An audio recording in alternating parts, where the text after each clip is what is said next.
You're listening to the new WCEG Network on WCEGTalkRadio.com or watch us live on your smart TV, YouTube or LinkedIn on WCEG Network or Facebook and Twitter, WCEG Talk Radio. Good evening. I am William Bill Edwards, your show host for Wisdom Wednesdays for the next hour. And I am humbled to have with us tonight a young man that I'm personally proud of because I knew him as a kid and know him with his family, and he's done some outstanding things. And that is none other than Michael Sheridan, Judge of the Municipal Court of the City of South Fulton. How you doing, Michael? Good evening, Mayor. How are you today? Oh, I'm just doing great. Good having you on the show. You're one of the people that I was trying to get, finally got around to you. Great. It's great to be here. I appreciate the opportunity to sit down and speak with you and speak with your audience this evening. So I'm looking forward to it. Well, good. Well, let's do what we always do, Michael. Let's talk about Michael Sheridan. Tell us a little bit about yourself, where you went to school. Don't mention anything about fraternities, but just go ahead and mention. Well, I'll dive directly into the good stuff. I am a member of Omega Psi Phi Fraternity Incorporated. We'll start out with that because I know the mayor has a little bit of jealousy of that in his heart, and we always mess with each other about that. But I'm Michael Sheridan. I'm a native Atlanta. You know, I'm old Atlanta, as we like to say. Graduated from high school here in Atlanta.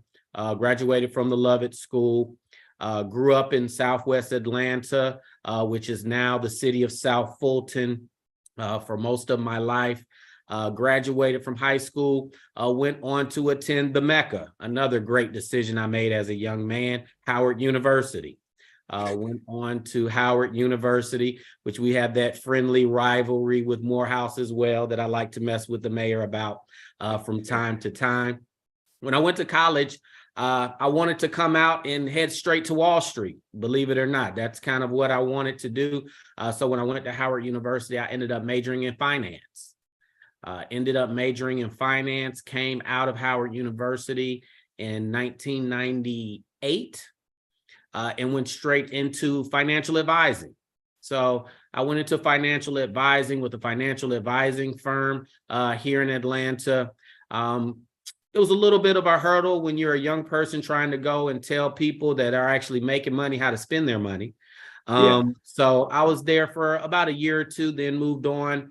Online trading was becoming a big thing.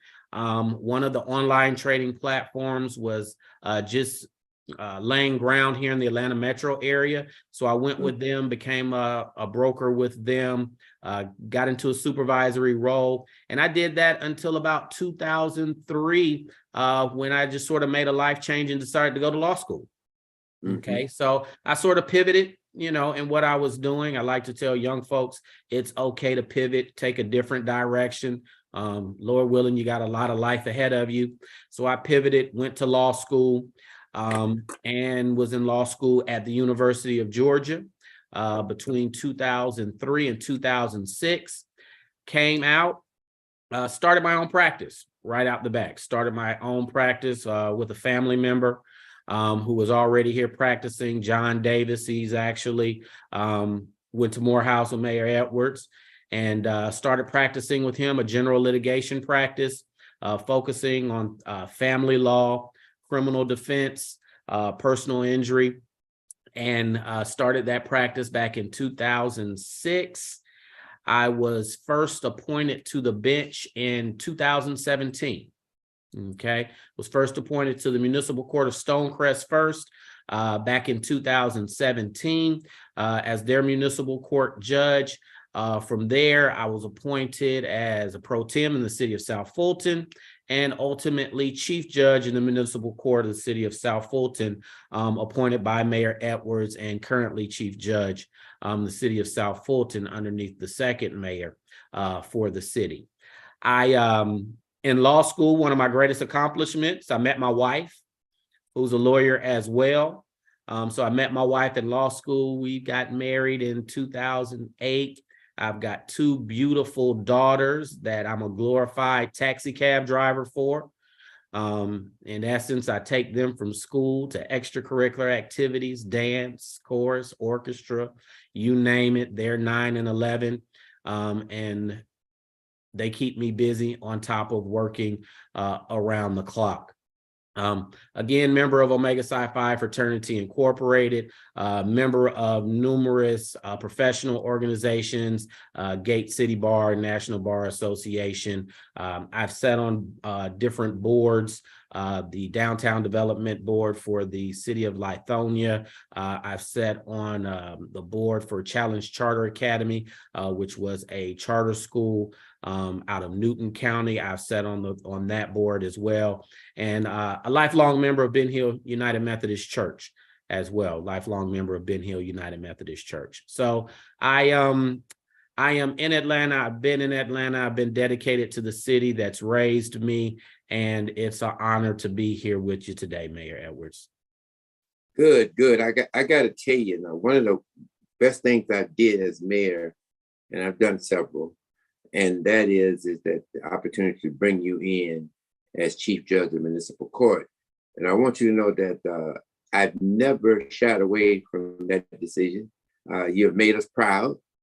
We'll hope you continue to be with us and build that municipal court the way it should be. Now, having said that, tell my audience about what is municipal court. You know, there's a lot of courts and people sometimes don't understand what's the difference between one or the other. Talk to us a little bit. What is municipal court? So I like to start explaining municipal court to individuals by saying that the municipal court is going to be the court that you will likely end up in if you're ever in any court. Okay.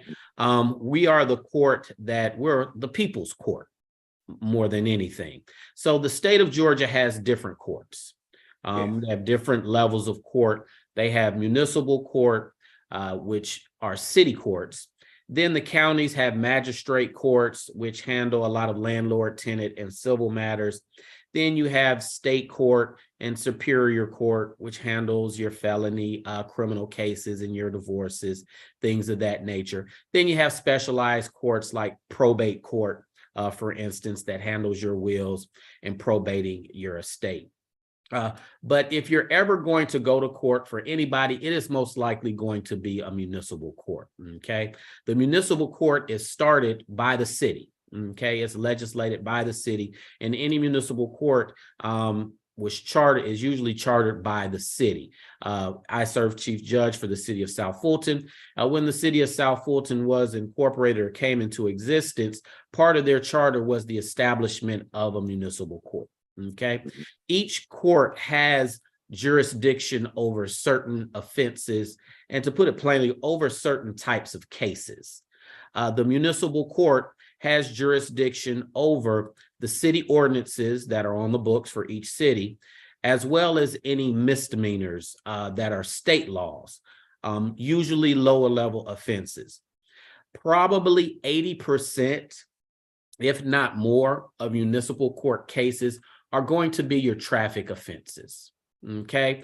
So that's why I say that traffic offense is something that, no matter how hard we try to not break a law, not have a heavy foot, or even not get in a vehicular accident. Okay. We know Atlanta, there's at least 100 accidents, if not more, in the metro Atlanta area per day. And those individuals have to come into court. So the municipal court handles ordinances, a lot of traffic offenses. We have no city ordinances. Code enforcement is a huge calendar that we have, especially in the city of South Fulton. And that code enforcement is important because it involves the quality of life in the city.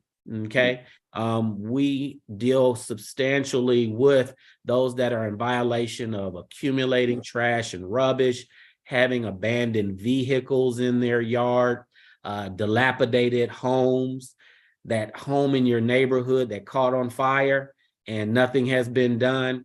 Well, they get cited and they come into the municipal court. So we handle quite a bit of code enforcement as well, and nuisance and abatement issues, on top of quite a bit of traffic and your low-level criminal offenses. Possession of marijuana is one we see quite often. Unfortunately, Walmart has self-checkout, which tempts folks to skip scan. So we see quite a few of those folks. In the city of South Fulton, we've got 3 Walmarts or 2 Walmarts, 2 or 3 Walmarts. So we see quite a few of those shoplifting cases in our court as well.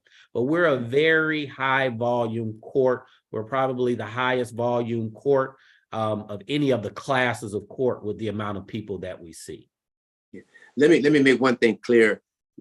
As from a mayor's perspective, the mayor makes a nomination to the city council for the position of judge, chief judge, and it's upon the vote of the city council as to whether that person goes forward. I didn't want people to think that I just picked you out the bag and put you up there.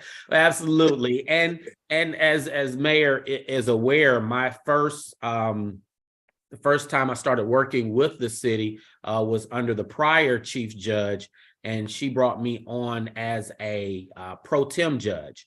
Right. Pro tem judge is sort of a associate judge, able to step in when the chief judge is unable to act, assist with those workloads. And while I was already working with the city and also with other municipalities at the time, I worked with the city of Stonecrest. I'm also appointed as a pro hoc judge for the state court of DeKalb County as well. So with all of that, the mayor did appoint me, and then I was later confirmed as well by the city council. He didn't just place me on the mantle and said, go be a judge. Just want to make sure our knowledge was correct when we talk about things. Yeah, absolutely. How do you juggle all this? I mean, you can be a municipal judge in more than one jurisdiction. Is that what you're saying? Yes, sir. So, and go ahead. Yeah. Most municipal judge positions are legislative as part-time. Okay. As part-time judges. So it allows you to do it in more than one jurisdiction and to continue practicing law. There's only a few municipal courts that are full-time. The only one in the metro Atlanta area, I believe, that is full-time is the city of Atlanta. And that's just based on the city's charter and their workload. Everywhere else, it is a part-time position, which allows you to juggle being a judge and having a practice if you choose to have a practice. Now, our workload in the city of South Fulton is such that I don't practice as much as I used to. It's just not enough time. I mean, in the city of South Fulton, we have court for the most part every day, Monday through Thursday. Okay. And that's all day, Monday through Thursday. So it doesn't leave much time to do anything else. We do have pro tem judges that can sit in. If I do have a private attorney case, I sit in Stonecrest once or twice a month. And I'm only doing code enforcement in the city of Stonecrest. And in DeKalb County, I just haven't had the time to sit. So, it takes an overabundance of scheduling. I tell folks I used to do my schedule by hand and carry around a little book. But approximately 2 years ago, I had to get up to the year 2022 and actually start doing this stuff electronically and letting those notices pop up on my phone so I know where to be at what time, because juggling all those courts along with the private practice takes that scheduling to a different level. Now, Judge, you talked a little bit about the pro tem judges. How are they? How do you get them, and who are they? Absolutely. So again, everything is laid out in the city's charter. Okay. As far as pro tem judges go, they can be appointed in different ways. They can be appointed, for instance, in the city of South Fulton. They have the charter, and then I have duties as the chief judge as well. And in the city of South Fulton, the charter allows for the mayor to appoint the pro tems as well. And it also allows for the chief judge to appoint and bring in pro tem judges. In the city of South Fulton, we currently have 3 pro tem judges. We have Judge Wanda Dallas. Wanda Dallas, and Judge Clinton Rucker, and Judge LaDawn Blackett Jones. So we have 3 pro tem judges.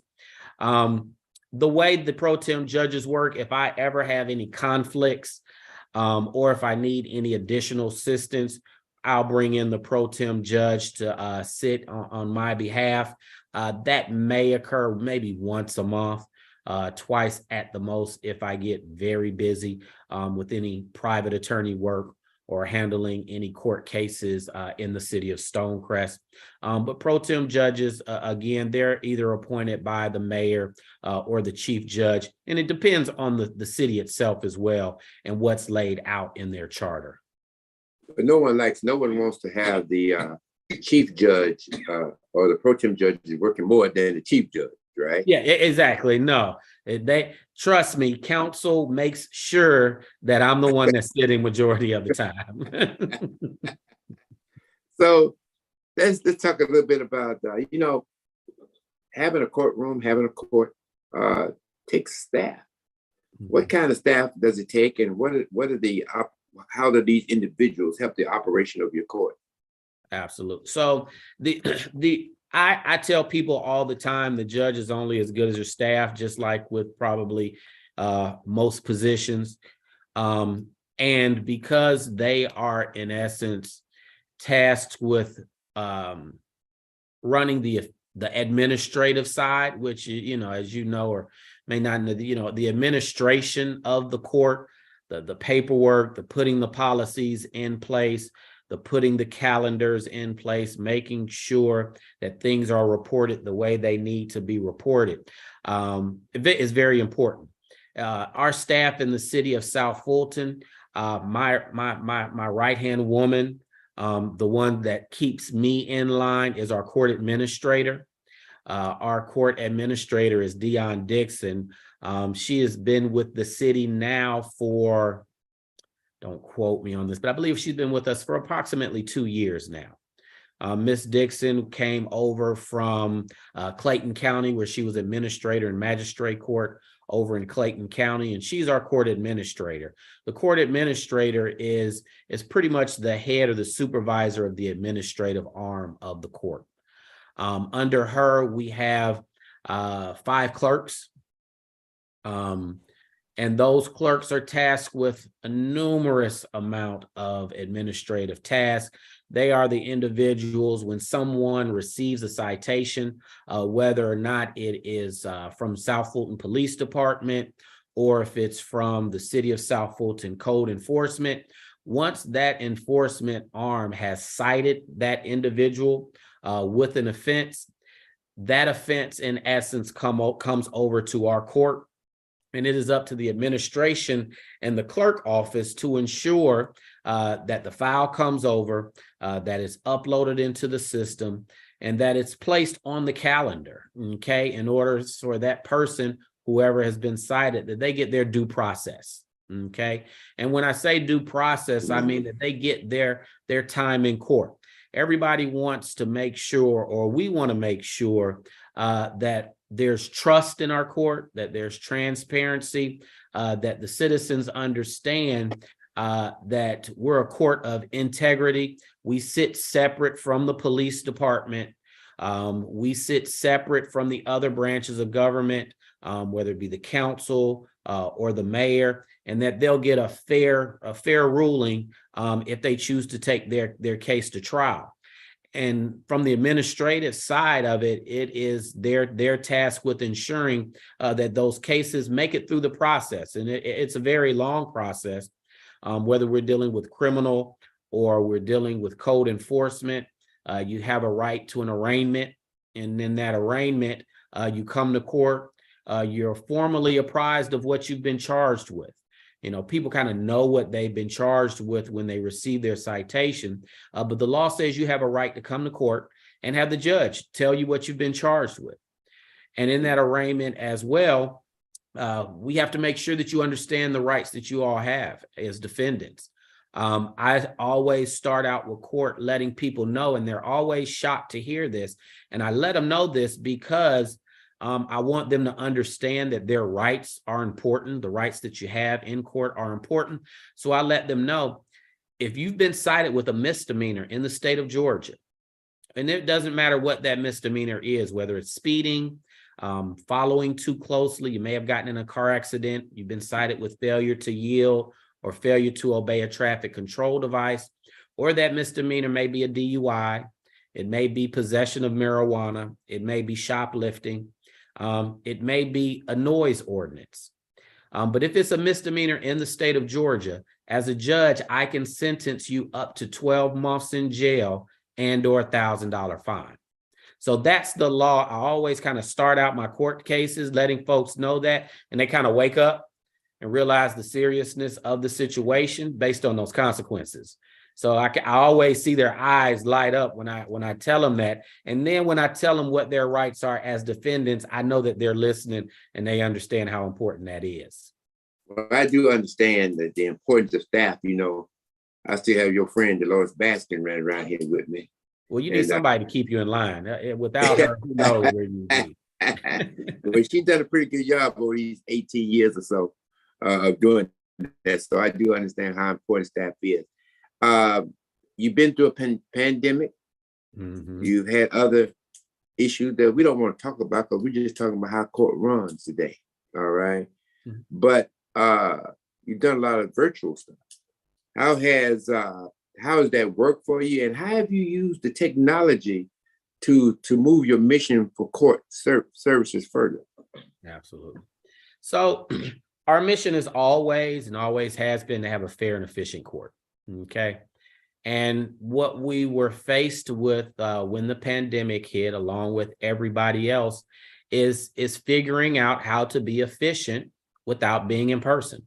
I mean, it was a very straightforward task. And luckily we had a great staff at that time. Solicitor LaDawn Blackett Jones. And I always credit her with being a technology guru. I mean, she is a technology guru, and I have to give her tons of credit in getting us to the point where we are a virtual court. Okay, we are a virtual court. We use the Zoom platform. We use every technology that is available to us. So when the pandemic hit, there was a statewide judicial emergency order, okay, that was sent down from the Supreme Court of the state of Georgia that basically put the courts on halt for the longest. That order in and of itself did not expire until I believe it was April of 2022. But it put us in a predicament where we had to figure out how to move court forward, not being in person. But by that time, though, we were probably one of the first jurisdictions to go virtually on the Zoom platform. Quite a few courts were closed for upwards of a year. However, we were up running probably by I believe that was the summer of 2022 when we were able to go virtual. So we've created or organized a virtual court that allows the defendant, if you are cited, to log into our virtual courtroom. And we become very efficient with it. We have an arraignment calendar every Tuesday and Thursday. We have arraignment calendars. Our arraignment calendars end up with about 200 people on that calendar. And approximately 60% of those folks show up, and they show up on the Zoom platform. We've organized it to where they can go to a website, City of South Fulton Virtual Court or COSF Virtual Court. They log in and it brings you in through the Zoom platform. We have an amazing staff that has organized them where we have multiple courtrooms going at certain times. We have a solicitor room. The solicitor is the prosecutor in the court. Our current solicitor is Miss Christina Sears, and she has a assistant solicitor that works along with her, Dawn Bilal, as well. They have an office, a virtual office. So I've gotten used to just saying office, understanding that it's virtual. But we have virtual offices for defendants. We have virtual office for a public defender if you need an individual appointed to you.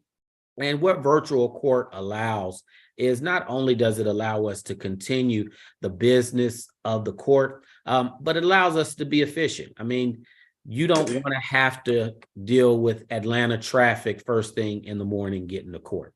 And this is pre-pandemic. You just didn't want to deal with traffic getting to court. So the virtual court aspect allows us to be efficient. It allows people to still go to work. It allows people to not have to get childcare. And it allows these things. It allows us to bring you into court, handle your business, give you the opportunity for due process without the hurdles of taking off work, finding childcare, battling traffic. We have you come into court virtually.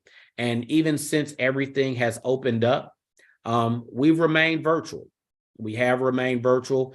We are in the process of opening up some in-person court dates because there are some hurdles with technology. Everybody knows about the technological divide that some underserved communities experience. So we want to make sure that we do have those in-person court dates for those individuals. And then there is sometimes a generational gap. Well, we've got some folks that just cannot figure out how to unmute themselves on Zoom. So we've got to figure out a way to allow them to come into court and see staff and myself face to face. So virtual is here to stay. And that's in our court and pretty much most of the courts throughout the metro Atlanta area. Virtual court is just here to stay. We found that it's efficient. People don't have to necessarily get in their car, come into court, sit on a hard bench. The temperature is never correct in a courtroom. Why that is, I don't know. But the citizens do like virtual court. All the feedback that we've got regarding virtual court has been awesome. So, Judge, what would make a person want to choose to go live court as opposed to virtual?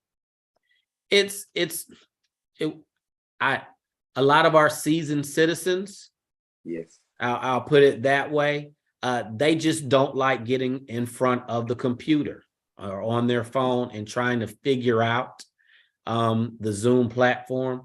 For someone that it was thrust into it, having no choice. And a lot of our citizens have had no choice since the pandemic of figuring out how to work Zoom, different virtual platforms, Microsoft Teams, and things of that nature. But we do have that segment of our community that simply they have never really used a computer. Their children or their grandchildren are the ones that set up their phone.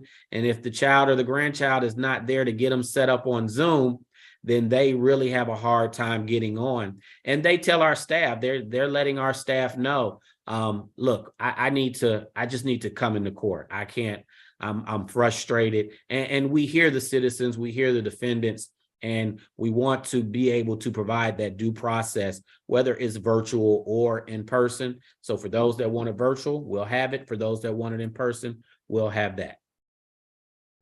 So what happens if I don't come to court? It's not good if you don't come to court. It's good if you do not come to court. And I tell folks, I don't like putting people in jail. I personally, don't like putting people in jail.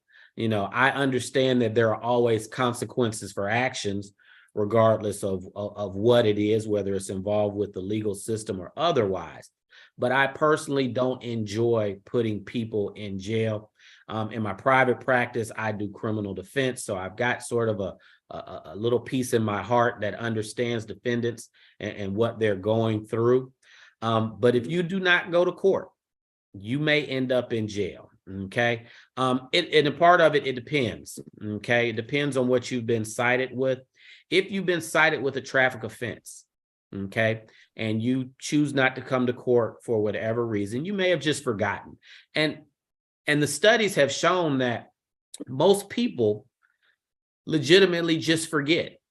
There's been some studies that have been presented in trainings that show that if individuals are given notice, even if we're looking at a system where you will get a text message. We hope to have implemented here soon.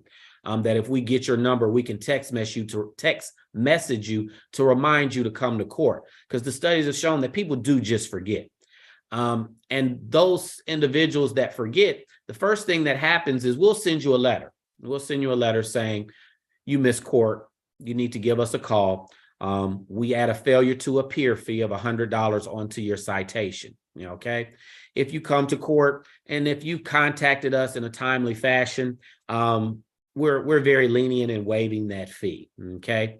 However, if you don't contact us and we don't hear from you within those 30 days, we then report to the the Georgia Department of Driver Services that you did not appear in court and your license is suspended. All right. Your license is suspended. That suspended license notice is then sent to you in the mail by the Georgia Department of Driver Services. So your license is going to be suspended if you've missed court. Now, there are instances where we have the ability to issue what are called bench warrants if you do not go to court. Okay. Bench warrants are issued. We issue those bench warrants if you've been cited with something that's not traffic related, because there's no driver's license to suspend if you think about it. So if you've been cited with possession of marijuana, shoplifting, battery, any of those criminal offenses that don't involve your moving violation, then we're going to issue a bench warrant for your arrest. Those bench warrants would be issued. And I tell folks all the time, you're going to get pulled over when you are on your way to someplace important. That's the way it usually works. You're going to be on your way to work. You're going to be on your way to someplace important. And that's when an officer out of any jurisdiction is going to run your tag, see your name, and see that warrant, and you're going to be arrested for your failure to appear. And you're going to end up in jail, and you're going to have to come in front of myself or another judge in order to get that bond and bond out.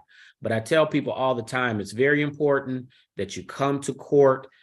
People are concerned because it's court. A lot of people are concerned. They don't know what they're going to face. But if you come to court and you take care of your charge, you take care of your business, we have mechanisms in place. A lot of people don't want to come to court because they think, I don't have any money. I know I can't pay this fine.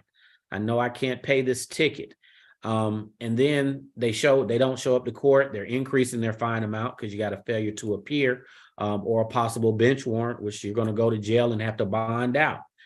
So, if you show up to court, we work with you. We try our best to work with you. Like I said, our intent is not to send anybody to jail. I don't necessarily like doing it, even though we have had to send folks to jail. Understand that, though.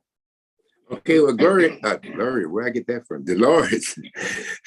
Dolores has a couple of questions for you, Judge. All right, Ms. Bassett. I have 3 questions that have come in. The first one says, now that the federal government is reducing the pandemic protocol, will virtual court remain in place permanently? So for the city of South Fulton, it is our intent for it to remain virtual permanently. Like I mentioned, we are still going to have in-person court. We're making the steps right now to get back in person. And there are certain areas that I think virtual court lends itself as a better option versus others. For instance, with our arraignment calendar, when we're apprising you of your rights and a defendant is making a decision on whether or not to go to trial, we have a large number of individuals, and virtual court sort of lends itself to moving efficiently through an arraignment calendar. But there are some calendars that we're going to most likely move to only in person. All of our bench trials, we're going to ultimately move back to in person. We have bench trials in the city of South Fulton once a month, and your bench trial date is when you actually come to court and have your trial. Most of our court sessions are arraignments where you can enter into a plea of guilty or nolo contendere, or you can go ahead and request the bench trial at that time. But our bench trials are once a month, and that's when you come in. That's when the solicitor presents their case against you. Witnesses appear, usually police officers, the person you got in an accident with, a theft prevention officer. That's the defendant's opportunity to cross-examine that witness and present any evidence they want to present, or present any witnesses that they want to present at that time. So those bench trials, we're most likely going to put those in person, because the back and forth with the witnesses and things of that nature just lend that in-person court to being more efficient. And we're all about being efficient. My staff and everybody will let you know. Folks don't like coming into court and sitting and waiting. But there are steps that we have to take in the legal process. We try to be efficient as possible, splitting our court calendars up so we can get folks in and out, while allowing them, of course, to have their due process. So virtually trials are a little, I wouldn't say inefficient, but it leads to some difficulties. So we'll be putting the trials back in person, but still having some virtual calendars in the near future. But virtual is here to stay. And I think that's personally in any arena that we're in. I mean, me and Mayor Edwards would be in a studio together somewhere if this virtual thing hadn't taken off the way it did. Right. Okay, the other question is, what if I learn I've missed a court appointment because the notice was forwarded to the incorrect address? How do I go about getting on the schedule for court? So if you know that you have missed court, and this is for everybody, if you know that you have missed court, and this is City of South Fulton or any jurisdiction, call the court, okay? Don't be afraid of what's going to happen. People think that they've missed court. If they show up, they're going to go to jail, or if I call, police are going to show up at my door. Every single jurisdiction in the Metro Atlanta area has processes for individuals that have missed court. If it's in the City of South Fulton and you have missed court, you need to give us a call right away. The sooner, always the better. We will place you back on the calendar. Now, the repercussions or the consequences of the missing court is that you most likely have a failure to appear fee that has been added to your case. In South Fulton, it's a $100 failure to appear fee. But each judge uses their discretion on whether or not to even waive that fee. If you've contacted us, I've kind of got not a hard rule, but if you contacted us within a week or two and simply tell me that you forgot that you were in court, we'll go ahead and waive that FTA fee. We'll go ahead and take care of your case and handle the business that needs to be handled. But if you've missed a court date in any jurisdiction, go ahead, reach out to that court, get back on the calendar. Don't let it linger. It only gets worse the longer you let it linger.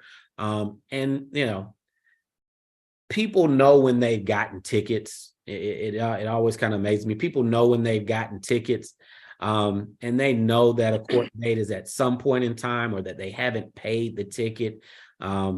So it always, some people will say they've forgotten, and we don't hear from them until they've been arrested. And that arrest may not come to, they may get arrested for driving on the suspended license, and that may be a year later, but they've known about it for a year. So just give us a call. I can't emphasize that enough. Just give us a call. We want your case to move through the system. We want your case to eventually be closed out. As a court and the proper administration of a court, we don't want open cases. Okay. So if you miss a case, give us a call. We'll get you back on the calendar and we'll move you through the legal process. Okay. And the next question is, I've cleared up the suspended license offense. However, I've been told I'm still in the system. How long does it take for paperwork to get in the system? If it's been a while, how do I get this behind me? Okay. So that's kind of a broad question. I'll try to answer it as best as possible.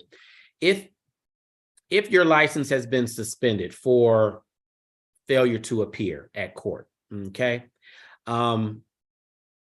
Once you actually come to court and you resolve the issue, the court should, within 10 days, report to the Department of Driver Services that you have appeared at court and there should no longer be suspension on your license.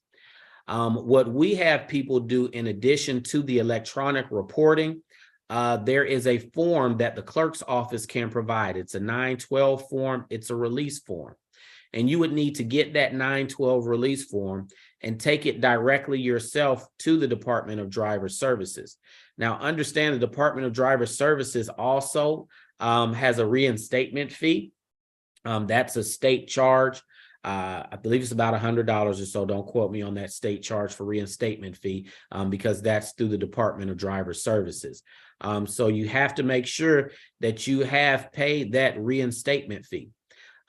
Once those two things have been done, whether it's reported or you've actually taken your 912 form in to the Department of Driver Services and you've paid that reinstatement fee, there should be no other holds on your license.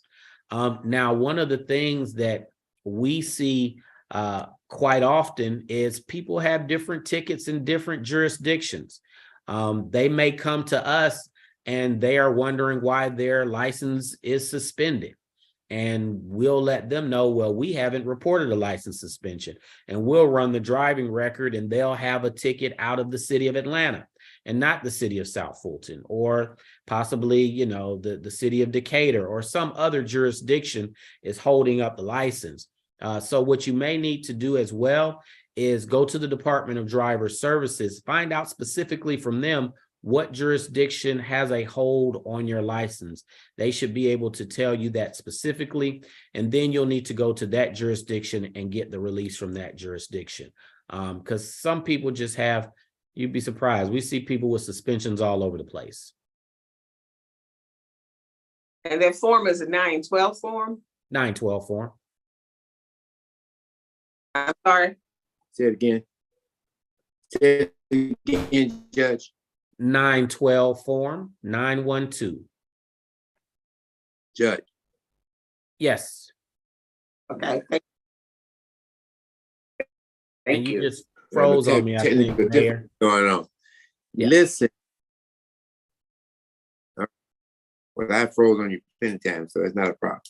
So listen, here's what we need to talk about. Let's talk a little bit about, well, first of all, you know, you mentioned paying fines and stuff like that, but I know from my experience of going into the courts that if you do not have the money to pay, there's an organization that you all work with, all right, that allows that person time to pay. Am I correct? I forget the name of it, but am I correct?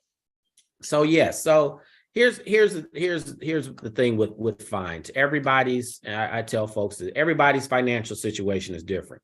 You know, $100 to you, Mayor Edwards, is different than $100 to me. You've been out here quite a long time, and you know that's across the board. So when people receive a fine, I inquire into their financial circumstances quite often. And I implore if anyone listening that if you go to court and you have an issue paying your fine, that you express that to the court and you express that to the judge. Okay. By law, by Georgia law, if someone expresses that they cannot pay a fine in municipal court, we're required to inquire into your financial ability to pay that fine. Okay, so we'll discuss if you're on a fixed income, if you work at all, if you're on unemployment, how many individuals live in your household. Are you paying the rents? Is a family member helping out with the rent? So we get into your financial situation if you are unable to pay that fine. Now, fines are usually due when you come to court. Okay. However, the state of Georgia has authorized what is called pay-only probation. Okay. Pay-only probation has gone through reform over the years to ensure that it's fair. What they found in the past is that a lot of individuals that got placed on probation were still unable to pay their fine, and then they violated that probation maybe in other areas where they ended up with another offense and they were in violation of probation, or their probation fees began to stack up every month. So there's been a lot of probation reform. So if you come into our court and you can't pay your fine, first thing I'm going to do is I'm going to let you know that you have pay-only probation available to you. Pay-only probation gives you up to 12 months to pay your fine, okay? And the probation will terminate, meaning it'll end as soon as you pay that fine in full. Now, I tell folks, people ask, well, can you just give me time and I come back and pay? Here's the problem with that. Folks just simply don't come back and pay, believe it or not. So we've got to have some type of supervision. There's got to be some type of supervision there. And that's where the state has passed the laws for probation in order to supervise the payment. Okay. Now, here's the kicker with pay-only probation. The supervisor has to be paid, and there's a supervision fee. Okay. That supervision fee for pay-only probation kicks in on the 30th day, and it's $49 a month. But the law says that can only be charged for 3 months. So even if it takes you 11 months to make that payment, that probation supervision fee is only for 3 months. The state law caps that. And that was one of the things that they did, because people were taking the 12 months, but they may have only had a $200 fine and they had $50 a month for 11 months. And now your $200 fine has gotten $500 worth of probation supervision fees, and your total fine is $700. That doesn't help anybody. So they've changed the law, and they've done a great thing in doing that. Is that supervision fee can only be for 3 months. It doesn't start until 30 days out. So if you need to wait to that next paycheck, which a lot of people do, it gives you time to just go ahead and pay it on that next paycheck. In addition to that, we allow community service in lieu of the fine. Okay. And I'm a very generous community service in lieu of fine judge, because I just believe that service is worth more than just getting your money in the forms of a fine. So in our court, we convert, and we're probably one of the highest rates. We convert fine amounts at $20 an hour. So for instance, if you have a $200 fine, that converts to 10 hours worth of community service. So if you complete that 10 hours, then that would take care of your fine. And then also, once you're on probation, again, the law says that if you're even on probation and you come back to court and you're simply financially unable to pay the fine, then the judge has the discretion to waive any fines and fees as well, just simply based on that financial hardship. Who justifies the service? I mean, I just go there and see my pastor on Sunday, say sign this paper. Well, yeah, we're very cognizant of the possibility of someone just having an individual sign off on community service. We usually say that it cannot be a church where your community service at, because we've just simply found that people have great relationships with their pastors, and churches are easy places to just have someone provide a letter. The probation office, they verify the community service that is provided. They have recommendations for community service. The city of South Fulton at one point in time allowed you to do the community service with the city through cleanup. That's actually one of the initiatives that we're trying to get back going. Of course, we couldn't keep it for various reasons, pandemic and other risk assessments. But that is one of the initiatives that we do hope to get back going, is allowing individuals to do their community community service through the city. I mean, you know as well as I know, litter is an issue. And if we can, as a court system, assist with keeping our community clean and beautiful, I'm definitely a proponent of that. But the probation services ensures that it's valid community service to answer your question. Well, please get that back, Judge. We really do need him to get We're working on it. We're working on it. Yeah. You have another question here. When is it that a person gets arrested or is being detained when you can't pay a fine? So if a person is to kind of go back up. So when you're sentenced, and if you are sentenced, your fine is due that day. If you cannot pay that fine, then you are placed on probation to pay your fine. Now, with probation, you can be in violation of probation for not paying that fine.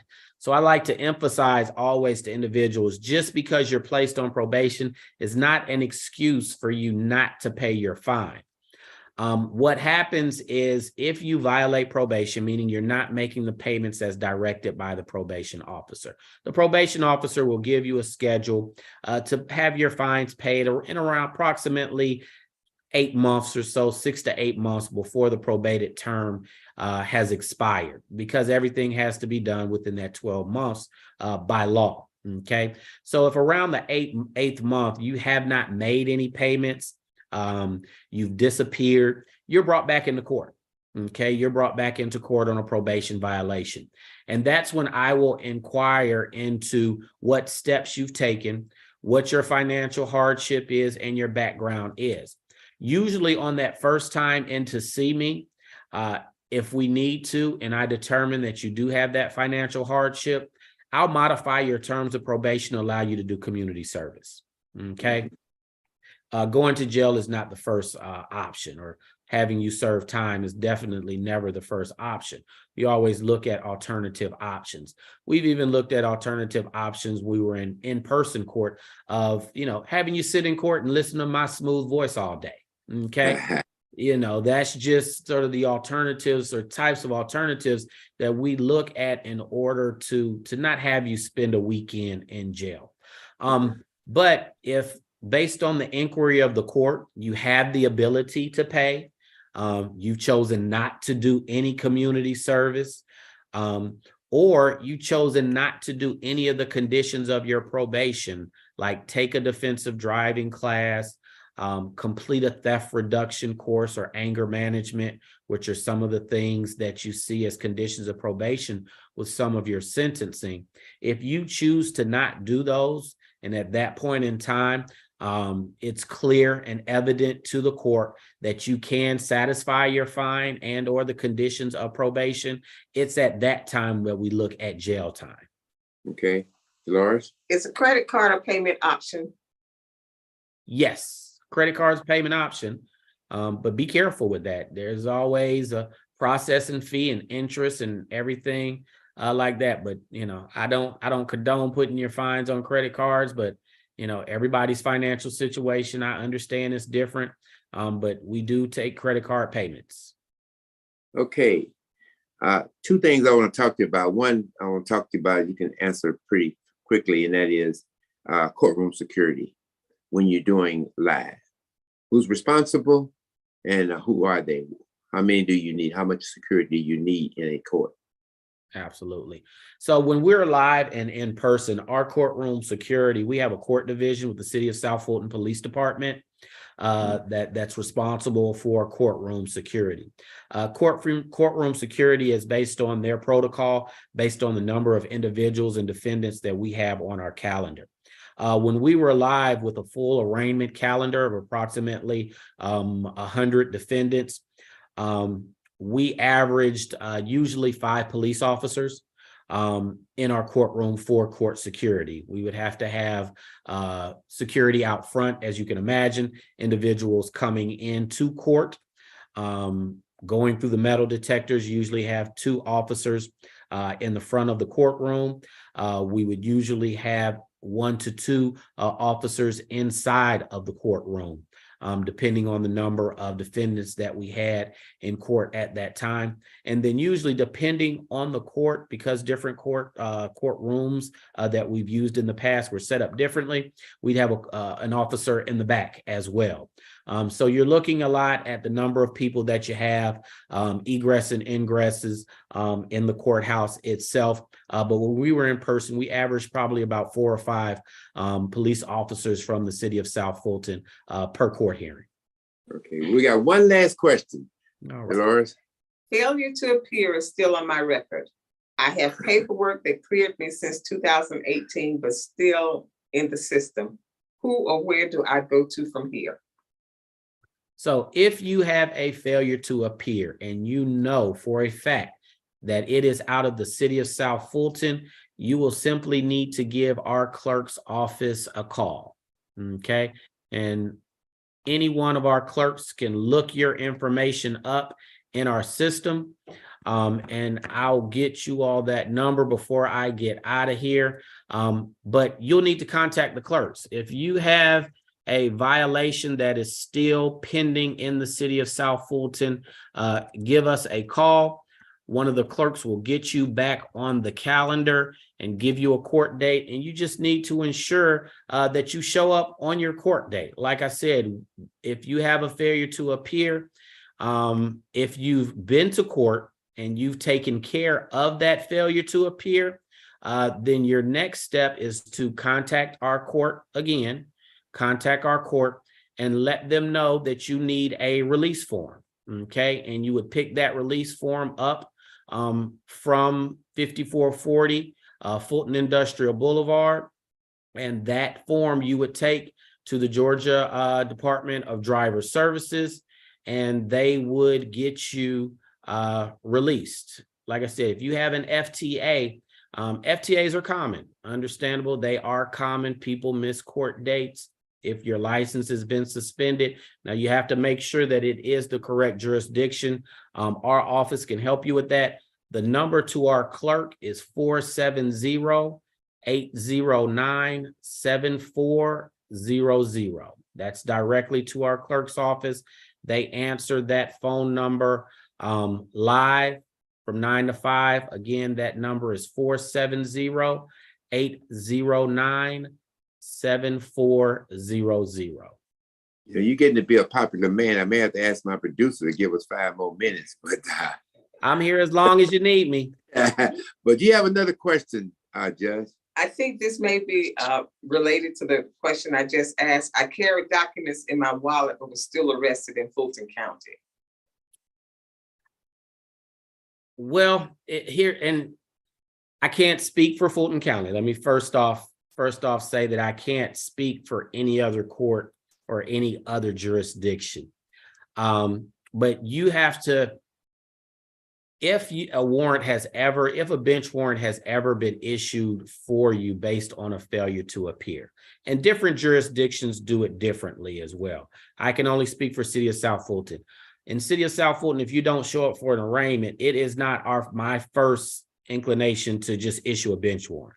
I'm going to send you notice. I'm going to suspend your license. A bench warrant would not come unless you requested a trial and you didn't show up, or it was a criminal offense. But if you have ever missed any court, you need to go back to that jurisdiction. In your case, Fulton County, whether that was state court or superior court, and you need to ensure that once that case is closed out, you need to inquire from that court to ensure that that bench warrant has been recalled. Because if you got arrested and you had paperwork that everything had been taken care of, that means that somebody dropped the ball on recalling the warrant, because your warrant has to be recalled. Whenever you get a warrant, your warrant is put into what's called GCIC, which is Georgia Criminal Investigation Center. All municipalities, courts, agencies, police departments have access to this system, this GCIC system. So whenever a warrant is issued, it's put into that system. And unless it's recalled or closed out, it's going to remain in that system. So if you're still having issues, you need to, whatever paperwork you have, you need to go back to that court and verify that that warrant has been recalled out of GCIC. Okay. Well, I got a great closeout for you now. I know you're gonna love it. And that is, let's talk about school cameras. School zone camera. I could have talked the entire hour I know you did. That's why I kept it about school zone cameras, and I know we're up against the clock. But I'll tell everybody this. No, a lot of folks don't like school zone cameras, and those that have requested hearings that have come into my court, they've heard my spiel. It's new. People are uncomfortable with things that are new. But I tell people, while it is new, photo enforcement is just beginning. They started with red lights, okay? They're on the side of school buses. We've got them in school zones. They're lobbying the legislature to allow trucks. Everybody loves this one. Photo enforcement of commercial vehicles on residential roads. Absolutely. Everybody's going to be happy when that one passes, Mayor. Very happy like with the school zone. They don't like the school zone, but they're going to like that one. So I tell police departments are underfunded. Being a police officer, just quite frankly, isn't the most popular thing to be. So there are other means of enforcement. The laws haven't changed. What has changed is enforcement. And that's what I tell people about the school zone. School zone speed limit has been what it's been. What's changed is enforcement. Practically speaking, people exceed the speed limit. If there's no police around, it's like, does a tree make a sound in the forest if there's nobody around to hear it?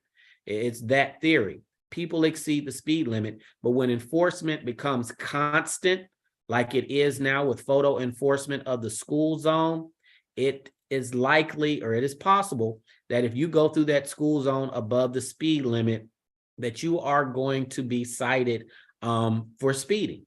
You're simply going to be cited for speeding. And I like to tell people this is just the beginning. I've read some federal studies from the Federal Highway Safety that says that photo enforcement on the interstate makes interstates safer. Okay. That alone, I tell people, do not be surprised if you are riding around 285 and there's a drone up there that you do not see that takes that laser, puts it on your car, see that you're speeding, and you get that speeding ticket based on the interstate. Photo enforcement as well, and this not to bring too current of event into play, but police citizen interaction. We have the Memphis incident.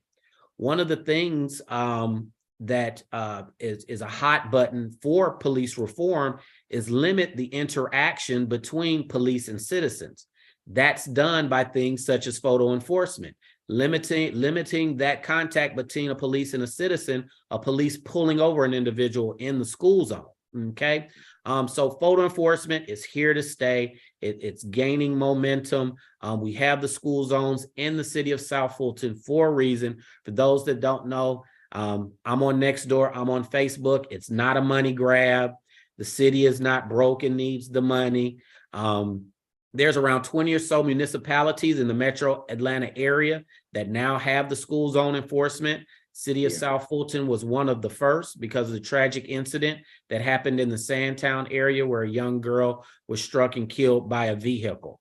Right. And school zone enforcement works, okay? Because the ultimate goal is to get individuals to stop speeding in school zones. And we have seen a tremendous drop off. And when I say tremendous drop off, I think the numbers are about 85% drop off in the number of individuals that have been cited speeding through the school zone. So it's new. A lot of things that are new are uncomfortable. A lot of people have lived in their neighborhoods for 50 plus years. It's understandable that you get frustrated when something new happens, but it's working. And I actually do believe in them, with reservations that I did have at the beginning, to be honest. Mm-hmm. Well, Judge, let me first thank you. Once again, I feel good about your appointment to Chief Judge. And I want to thank the outstanding staff that you have. And I believe you just froze on me again, Mayor Edwards. Okay, Judge, would you give us some closing? He's back. Okay, he's back. Go ahead, Mayor Edwards. You ready? Judge? Yes. Well, let me just say it again. I want to thank you. You've done an outstanding job. I am overwhelmed knowing that I recommended you, and through the wisdom of a good city council, They appointed you. They made you the chief judge. And I think they still have faith and trust in what they've done, okay?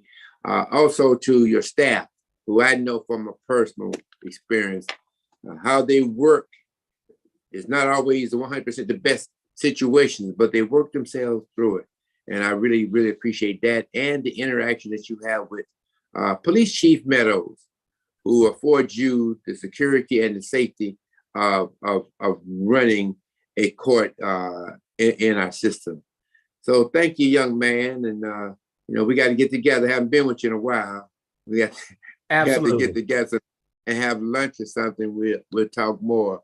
But I really appreciate it. You've been popular today, sir. Thank you. Anytime I will make time to come back. If your viewership wants to do this again, I'd be honored to come back. Like I said, we could probably do a whole hour on School Zone alone. If you wanted to do that, you just let me know. It's been great spending time with you. I'm honored to serve Mayor, Council, and the citizens of the city of South Fulton. And our ultimate goal is to run an efficient and fair court system. And we have an open door policy as long as it's not about a specific case. If you have any questions, or any of your viewership has any questions about the court system, please feel free to reach out. Reach out to our staff. Our staff is very knowledgeable. Any question I could have asked today, you all could have easily called that number to our clerk's office, and our staff would have been able to give you just as good, if not a better answer than I was today. Well, thank you, my friend. And we're the Worldwide Community Empowerment Group, where we speak life into the community. Like us on Facebook, follow us on Twitter and Instagram. The topics and opinions are those of the show hosts and guests, and not WCEG Network.